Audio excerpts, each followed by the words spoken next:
Bem, meus caros, estamos aqui para mais uma aula. Eu dei uma reorganizada aqui nas fórmulas que nós estudamos até agora para o retificador de onda completa em ponte, a da tensão de pico na carga, a da tensão média na carga, que é a tensão de pico vezes a constante de 0,636, a da tensão eficaz na carga, que é a tensão de pico na carga dividido por raiz de 2, e a da frequência na carga, que é 2 vezes a frequência do primário ou também do secundário, enfim, 2 vezes a frequência que está entrando no retificador. O último item que nós vamos estudar aqui, deixa eu só fechar isso aqui. O último item que nós vamos estudar nessa aula é a tensão inversa nos diodos, como nós temos feito sempre nos outros retificadores. Nós estudamos a carga primeiramente e depois nós analisamos as tensões nos diodos. Então, nós vamos fazer aqui mais 2 gráficos, né? Vamos fazer ele aqui da cor vermelha, primeiro gráfico, e o segundo gráfico logo aqui embaixo, para a tensão nos diodos. Então aqui, esse eixo aqui vai ser o eixo do tempo, como sempre, vai ser a passagem do tempo, e aqui o eixo vertical vai ser as tensões. Por que eu vou fazer apenas 2 gráficos se o retificador de onda completa em ponte ele possui 4 diodos? Por quê? Pelo seguinte, apesar de eu ter 4 diodos, nós vimos que no semiciclo positivo o diodo D1 e o D3 conduzem, e no negativo o D1 e o D3 estão em corte, né? Então, para o D1 e para o D3, como eles sempre vão funcionar juntos, eu só preciso de uma forma de onda, né? A forma de onda dos dois sempre será a mesma, porque quando um está conduzindo, o outro também está. Quando um está em corte, o outro também está. Então, eu até poderia fazer formas de onda separadas para o D1 e para o D3, mas não é necessário, porque vão ser idênticas. O mesmo se pode dizer da forma de onda do diodo D2 e do D4, que vão ser idênticas uma vez que eles sempre trabalham juntos. Quando um está conduzindo, o outro também está. Quando um está em corte, o outro também está. Então, a gente economiza o gráfico fazendo uma forma de onda aqui da tensão do D1 e do D4 e são, né, do D1 e D4 não, D1 e D3, os diodos ímpares aqui na diagonal, e na outra diagonal o D4 e o D2. Então essa outra forma de onda aqui vai ser para o diodo D2 e para o diodo D4. E assim fica mais simples. Os gráficos, nós usamos apenas 4 gráficos. Se descontar o do V2, que sempre vai ser uma forma de onda sinoidal, apenas 3 gráficos. O da carga, dos diodos de uma diagonal e dos diodos da outra diagonal. Ok. Muito bem. Como sempre, nós vamos analisar a tensão aqui no secundário do transformador, que ela tem o semiciclo positivo e o negativo, e nós vamos ter que analisar isso com a devida atenção. Então, para isso eu vou fazer uma reta aqui, mas não da cor, não dessa cor, eu vou fazer uma reta da cor amarela para ficar igual às que a gente tem feito, né? Então, uma reta até aqui embaixo, aí mais ou menos reta, né? Outra aqui para o outro semiciclo, vamos fazer ela até aqui embaixo. Pronto. Tá aí, vou colocar alguns pequenos cortes nessa reta aqui para que dê a entender que ela é um tracejado. Aí fica separadinho, tudo bonitinho, a gente vai entender muito bem quem é o semiciclo positivo, quem que é o negativo, fica tudo mais organizado. Sempre é importante a gente fazer separações para fazer gráficos mais precisos, né, mais condizentes com a realidade. Então tá aí. Está feita a nossa separação. Agora, nós vamos analisar a forma de onda nos diodos. Bom, quando aqui no secundário nós temos o semiciclo positivo, nós já sabemos o quê? Nós já sabemos que aqui em cima é mais e que aqui embaixo é menos, né? Para facilitar o entendimento, vamos trabalhar com valores. Vamos inventar valores aqui do secundário para a gente conseguir enxergar melhor o que está acontecendo no circuito. E vamos supor que os diodos são de silício. Então é o seguinte, eu vou supor aqui que a tensão de pico V2P, a tensão de pico no secundário do transformador, vai ser de 15 volts. Estou chutando um valor qualquer aqui, uma tensão de pico qualquer para o nosso transformador. Poderia ter escolhido qualquer outro valor. O que interessa é a gente entender o que vai acontecer. E para facilitar esse entendimento, eu estou atribuindo um valor qualquer aqui. Tá?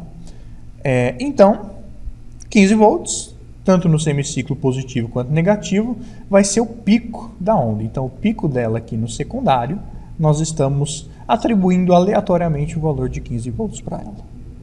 Ok, então a tensão aqui, nós vamos fazer o seguinte, nós vamos definir que aqui embaixo, na parte de baixo, tá? Só para facilitar, viu gente? Aqui é 0 volts, né? E aqui em cima, portanto, vai ser 15 volts de pico. Tá? Então a diferença de potencial dessa parte aqui em cima para aqui embaixo é 15, eu defini que aqui é 0 e aqui é 15. No semiciclo negativo, a análise vai ser a mesma, só que ao contrário, então vamos nos restringir por enquanto ao semiciclo positivo do sinal. Então eu sei o seguinte, eu sei que nesse nó aqui, a tensão dele é 15 em relação ao ponto aqui embaixo, é 15 volts. A gente sabe que a corrente ela vai passar pelo diodo D1, né? E no diodo D1 eu vou ter uma queda de tensão aqui de 0,7 volts. Então a queda de tensão aqui vai ser de 0,7 volts, porque o diodo nós convencionamos que é de silício. Então, o V-gama aqui vai ser 0,7 volts. Então, nesse ponto aqui, nesse nó, a tensão nele não vai mais ser 15. Vai ser o 15 que eu tenho aqui, 0,7 ficou no diodo, sobrou para esse nó aqui uma tensão de 14,3 volts, né? Ou seja, ficou V2P menos V-gama, que é o V-gama do diodo D1. Não passa pelo D2, passa pela carga. Então a tensão que vai ficar aqui nesse nó é o que nós vamos descobrir agora, né? Qual é a tensão que vai ficar nesse nó? Vai ser o 14,3 menos a tensão na carga. Qual é a tensão que vai ficar na carga? Bom, o jeito mais fácil da gente descobrir a tensão que vai ficar na carga, como vocês sabem, é analisar o D3 aqui. Porque a corrente, depois que ela passa na carga, ela passa pelo D3 e aí chega no negativo. Então, aqui no D3, olha só, aqui embaixo o meu potencial é 0, porque está ligado direto. Então, o meu potencial aqui nesse ponto é 0 também.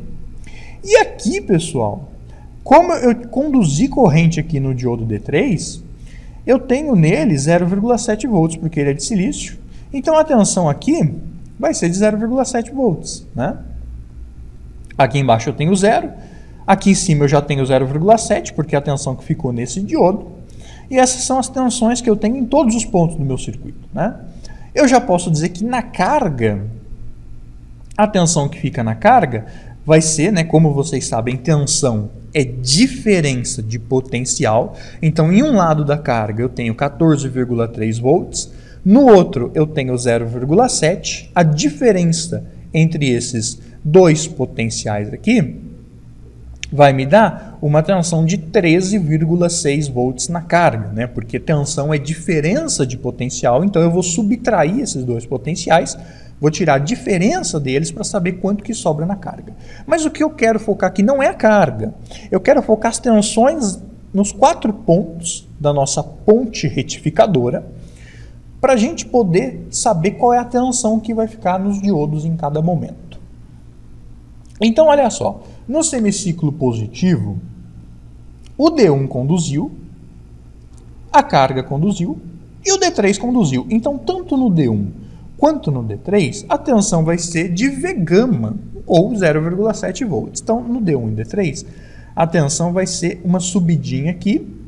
Se for um diodo de silício ou de germânio, né? Porque aí se for de silício, essa subidinha vai ter o valor de 0,7 volts, que é a tensãozinha que fica ali nos diodos. Se for de germânio, o valor aqui vai ser de 0,3 volts. Mas se for diodo ideal, ele conduz com 0 volts e aí não fica nada, né? Ficaria um traço assim em 0.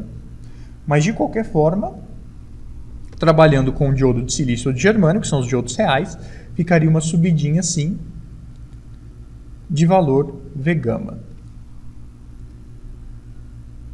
Aí. No semiciclo positivo, né? Porque eles estão conduzindo, então fica só essa tensãozinha direta neles. Mas e nos diodos D2 e D4? Aqui é que entra, né, a nossa análise, e aqui a gente vai entender por que a gente colocou as tensões aqui nos pontos, né? O meu objetivo aqui não é, nessas aulas, pessoal, não é simplesmente passar para vocês, olha, é assim e pronto. Não, o objetivo é fazer vocês entenderem por que é assim, né? Seria muito fácil eu vir, ó, a forma de onda do D1 e do D3 é assim, a do D2 e do D4 é assado. Muito simples, mas eu quero que vocês entendam o porquê, de onde veio, né, essas formas de ondas. Então, por isso que eu fiz essa análise aqui, colocando as tensões de todos os pontos em relação ao negativo, para que a gente consiga enxergar isso melhor. Então, olha só, nós sabemos o quê? Agora, partindo da análise do diodo D2 e do diodo D4. Nós sabemos que eles estão reversamente polarizados, né? Isso já permite dizer que, se tiver alguma forma de onda nesses dois diodos, ela vai ser negativa, porque eles estão reversamente polarizados. Muito bem, ela vai ser negativa, mas que forma que ela vai ter e qual o valor dessa tensão? Pois bem, reparem no seguinte, o diodo D4, ele está reversamente polarizado, né? O diodo D2 também está reversamente polarizado. Vamos começar aqui pelo D2, tá? E qual é a diferença de potencial que eu tenho no diodo D2? Muito simples. De um lado eu tenho 14,3 volts, do outro eu tenho 0, né? Do outro eu tenho 0. Então, o diodo D2, ele está polarizado reversamente, com uma tensão de pico reversa de 14,3 volts. No diodo D4, reparem que é a mesma coisa. Por quê? Porque a diferença de potencial que eu tenho nele é, de um lado eu tenho 15, do outro eu tenho 0,7, então a diferença de potencial que eu tenho nele é de 14,3 volts também. Então, tanto no D2 quanto no D4, os dois estão polarizados reversamente no semiciclo positivo, lembrando, e a diferença de potencial, a tensão sobre eles é de 14,3 volts. Então, no D2 e no D4, eles vão ter uma onda negativa, ok? Cujo valor delas vai ser de 14,3 volts, que nada mais é que o V2P menos o V-gama. Tá? O V2P menos o V-gama de um dos diodos. Na prática, né, a gente desconsidera o V-gama aqui, né? A gente desconsidera o V-gama porque vai ser sempre um valor muito baixo e não precisa ter tanta precisão para eu saber a tensão reversa que vai num diodo. Então, na prática, gente, a gente diz que simplesmente a tensão reversa nos diodos é V2P. Tá? Simplesmente é V2P. A gente não precisa ter tanta precisão assim. Então, os diodos D2 e D4 estão reversos, como nós sabemos, e o valor dessa tensão neles vai ser V2P, tanto em um quanto em outro, nos dois. Quando a gente tiver o semiciclo negativo do transformador, aí o que vai acontecer? Vai acontecer exatamente a mesma coisa, só que ao contrário. Porque aí no semiciclo negativo, os diodos D2 e D4, eles vão conduzir, eles vão estar polarizados diretamente. Então, esses diodos aqui e a tensão neles será de V gama. Então a gente vai fazer o tracejadinho aqui e vamos dizer que a tensão deles vai ser V gama. E os diodos, por sua vez, os diodos lá de cima, o D1 e o D3, que antes estavam conduzindo, agora eles aqui estarão polarizados reversamente. Deixa eu ver se eu faço uma ondinha mais bonita, né, gente? Senão fica complicado aqui a nossa vida. Tá aí. Eles vão estar polarizados reversamente com uma tensão aqui de pico da mesma forma, V2P menos V gama, ou, né, não precisa ter toda essa precisão, simplesmente V2P. Tá? Então, pessoal, a gente pode dizer o seguinte, a gente pode dizer que a tensão de pico inversa nos diodos, que é o nosso parâmetro P e V, é simplesmente V2P, assim como era no retificador de onda completa com center tape e assim como era também no retificador de meia onda. Então, nos três retificadores, a tensão de pico inversa nos diodos não vai mudar, vai ser sempre V2P. E aí sim, eu vou poder comprar um diodo, adquirir um diodo que tem que suportar uma tensão reversa nele que seja igual à tensão de pico que eu tenha no secundário. Tá? Então, tá aí. Independente do retificador, vai ser assim, será assim. Então, gente, tá aí as formas de ondas, todas as formas de ondas possíveis no retificador de onda completa em ponte. Está feita a nossa análise.